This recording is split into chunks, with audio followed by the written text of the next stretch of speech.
मुजफ्फरपुर में संपन्न हुई है और इस बैठक में हमारी पार्टी के भाकपा माले के खेग्रामस के वरिष्ठ नेता स्वदेश भट्टाचार्य जी मौजूद थे।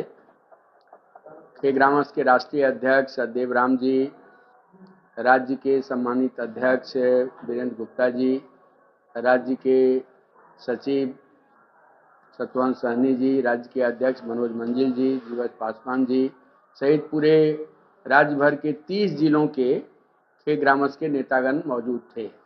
अभी 18 जनवरी को संपूर्ण बिहार में 200 से ज़्यादा प्रखंड अंचलों पर खेग्रामस की ओर से अक्षत भभूत नहीं, रोजी रोटी आवास चाहिए, संविधान, लोकतंत्र और आज़ादी का सम्मान चाहिए नारे के तहत एक बड़ा प्रदर्शन हुआ, जिसमें दसियों हजार लोगों की भागीदारी हुई और उसके माध्यम से हम लोगों ने इस बात का ऐलान किया है कि देश में गरीबी बढ़ रही है, मजदूरी की हकमारी हो रही है और आवासहीनता पूरी दुनिया में सबसे ज़्यादा ये इथोपिया जैसे देशों जैसी स्थिति है।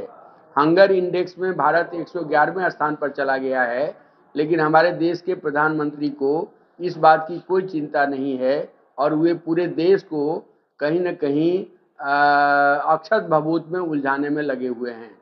और इसलिए 16 फरवरी को संपूर्ण देश के किसान संगठनों ने, मजदूर संगठनों ने संयुक्त रूप से आह्वान किया है कि देश भर में हड़ताल होगी।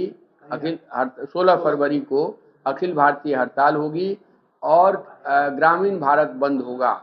हम लोगों ने अपने इस सम्मेलन के बैठक से तय किया है कि खेग्रामस पूरी मजबूती के साथ उसमें शिरकत करेगा, उसमें भाग लेगा। और 1 फरवरी को बिहार के तमाम जिला मुख्यालयों पर हम लोग मार्च निकाल करके मोदी सरकार के खिलाफ आरोप पत्र जारी करेंगे। कैसे इस सरकार ने मनरेगा की मजदूरी को गैर संवैधानिक तरीके से, गैर कानूनी तरीके से ये 228 रुपये कर दिया है, जिस मजदूरी पर एक भी मजदूर आपको नहीं मिल सकता है। तो 228 रुपये की मजदूरी देश के मजदूरों के पेट पर लात मारने जैसा है। मोदी जी ने आह्वान किया था, ऐलान किया था कि 2022 तक देश के तमाम लोगों को हम पक्का मकान दे देंगे, लेकिन 2017 से बिहार में प्रधानमंत्री आवास योजना के तहत एक भी प्रधानमंत्री आवास योजना का आवंटन नहीं हुआ है। मोदी जी ने ऐलान किया था कि तमाम मजदूरों को हम उसका जो पेंशन की राशि है उसको बढ़ाएंगे, वेलफेयर बोर्ड के जरिए अनुदान की राशि बढ़ाएंगे, लेकिन इसमें कोई बढ़ोतरी नहीं हुई है। राज्य में जो स्कीम वर्कर्स हैं 10 लाख के आसपास, उन स्कीम वर्कर्स को जो भारत सरकार की योजना के तहत लोग काम कर रहे हैं, रसोइया हैं, आंगनबाड़ी हैं, आशा हैं, इन तमाम ममता हैं, इन लोगों को किसी को भी भारत सरकार न्यूनतम मजदूरी नहीं देती है। मोदी सरकार ने ऐलान किया था कि देश में हम प्रति वर्ष 2 करोड़ लोगों को रोजगार देंगे और कहीं से भी रोजगार देने के बदले रोजगार पर उन्होंने रोक लगा दी है। तो ये जो गरीबों के साथ गद्दारी है, अंबानी अडानी से यारी है, इसको लेकर के एक आरोप पत्र हम लोग डीएम के माध्यम से भारत के राष्ट्रपति को भेजेंगे 1 फरवरी को।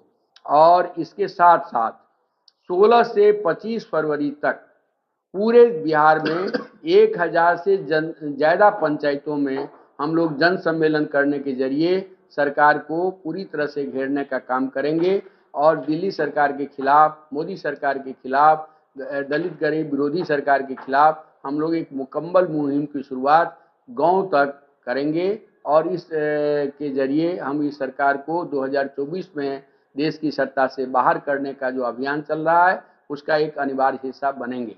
तो यही कुछ बातें हमारी इस सम्मेलन के माध्यम से हुई हैं। आप सब लोग जानते हैं कि खेग्रामस पूरे बिहार का सबसे दलित गरीबों का सबसे बड़ा संगठन है। पूरे बिहार में 15 लाख हमारी सदस्यता है और भाकपा माले से जुड़ा हुआ यह सबसे बड़ा संगठन है। जहां भी कोई ज़मीन की लड़ाई होती है, मजदूरी का कोई आंदोलन होता है, बास आवास का संघर्ष होता है, सामाजिक न्याय की बात होती है, गरीबों के मान सम्मान की बात होती है, तो इन तमाम संघर्षों को ये खेग्रामस मजबूती से आगे बढ़ाती है और इस संगठन आंदोलन को और भी पूरे बिहार में मजबूत करने का फैसला हम लोगों ने किया है। हमारे बीच में 3 विधायक मौजूद हैं। विधायक दल के उपनेता सतदेव राम जी हैं, जो खेग्रामस के राष्ट्रीय अध्यक्ष भी हैं। मनोज मंजिल जी युवा विधायक हैं खेग्रामस के। इसी साल बेतिया में जो सम्मेलन हुआ, उस सम्मेलन से राज्य अध्यक्ष चुने गए हैं। हमारे बीच में वीरेंद्र गुप्ता हैं, जो चंपारण के इलाके में जमींदारी गढ़ में दलित गरीब मजदूरों की आवाज़ को बुलंद कर रहे हैं। तो ये साथी लोग भी बारी बारी से अपनी बात को रखें।